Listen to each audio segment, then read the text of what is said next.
So anyway, Matt Roush is going to take it over from here because he's got someone from LTU on the show, and that was his guest. And so let's talk a little bit about that, Matt. What's Kevin going to be talking about?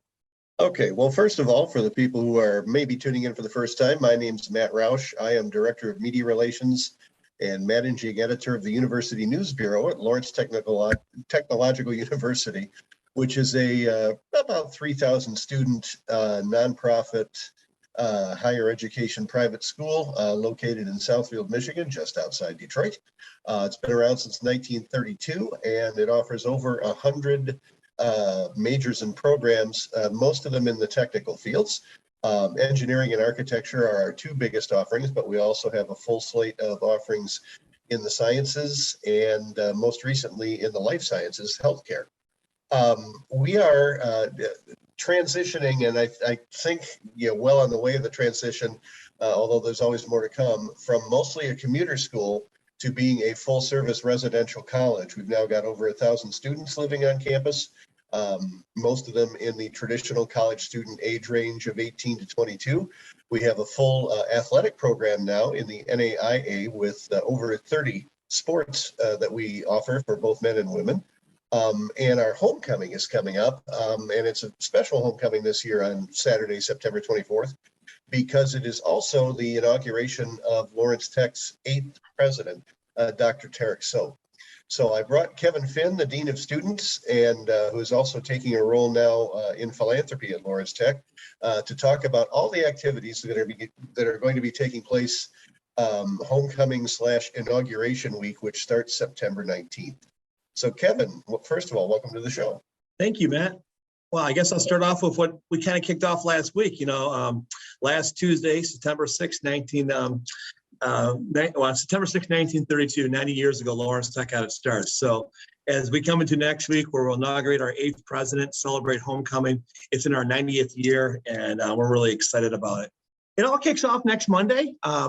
Dr. Soap will be giving a State of the University speech, talking about his where things are at currently, what his dreams for the university are, and goals.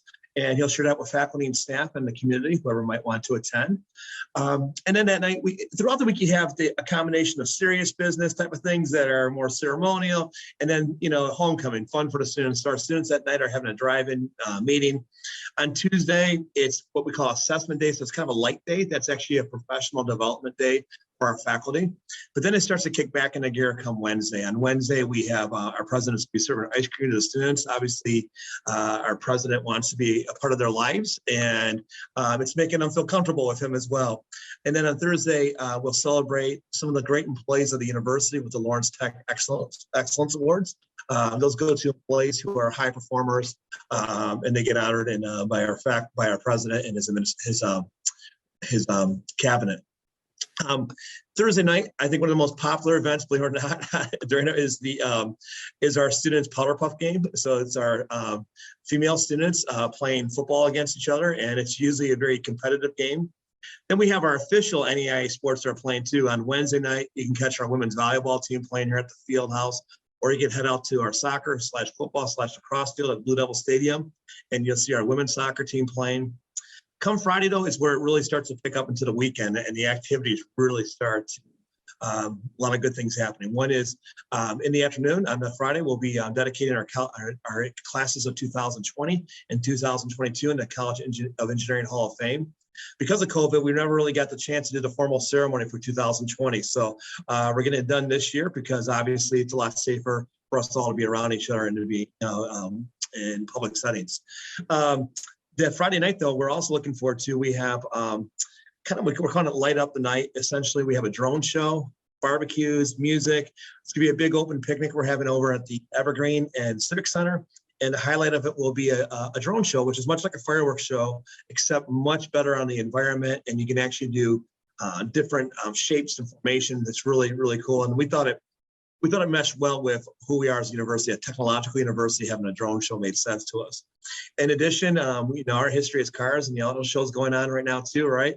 We'll also have a car show with some of our alums bring some of their nice wheels out here on campus for people to enjoy and check out. Come Saturday, it really wraps up into three different things that day. Number one, at 10 a.m., the formal inauguration of our president. He will be giving a speech and accept officially as the 8th president of Lawrence Tech that morning. We'll quickly head from there to do a little bit of tailgating before the Lawrence Tech football game at 1 p.m. We are playing Roosevelt out of Chicago this year, so it'll be a very good match. Last year, believe it or not, they had to cancel on us their game on their homecoming because they had COVID issues. And so I think both of us are happy we can finally just play some football this year, and COVID won't be stopping us. And then in the evening on that Saturday, we'll finish off with an inaugural ball, and that's good food, celebrating, and kind of I think of it this way: it's kind of a pep rally for our president. He's done all the ceremonial stuff, and it's meant to just put him in the right spirits and say, let's get this done as a team and have a little bit of fun before we go back to doing all the hard work to keep this university running right. Right. So the State of the University address, that's on Monday, the 19th. What's the time and location of that in case anyone might be location of it is, community? let me get this correct for sure. The location of it is S100, which is the Marburger Auditorium inside our Arts and Sciences building. And it will be from 1 p.m. to 3 p.m. It also will be live streamed. So if you can't attend it, you can live stream it. And all of our information on the week is on the LTU website. You just go to www.ltu.edu/inauguration, and you'll get the whole calendar of events that are there. But yeah, that's Monday at 1 o'clock to 3 o'clock in S100 of the Marburger Auditorium. And there's a dinner meeting for the alumni on Tuesday. Yeah, too, right? I did forget that almost. On Monday night, we have our annual Alumni Association business dinner. Essentially, they kind of go over the things for the year, and they usually honor our volunteer award, our alum who's been doing the most the past year to help all of our great alums. Okay. And the drone show on Friday night, that's at the corner of Civic Center Drive and Evergreen Road, right? And that's around 8 o'clock. And if people want to come a little bit, we'll be out there already by 6 o'clock with the barbecues, food trucks, our marching band, the car show. But 8 o'clock is when we're set to let the drones. The drones are going to go up in the air and do this at the actual show. Okay. And for people who have never seen a drone show before, it's really pretty spectacular, right? You have hundreds of drones that move very rapidly. They'll all be set up on the Southfield Golf Course during the daytime. And then it gets kind of loud. You hear that buzzing noise, and you'll see them go up in the air. When they go up, it's kind of like an arrow being shot up straight in the sky. And then all of a sudden, you start seeing them move around. And next thing you know, it's in shapes of go LTU, a heart, whatever it might be in the actual presentation. But it's really cool. And then they'll do just different geometric shapes as well with the colors and them weaving in and out. It's really neat. Yeah.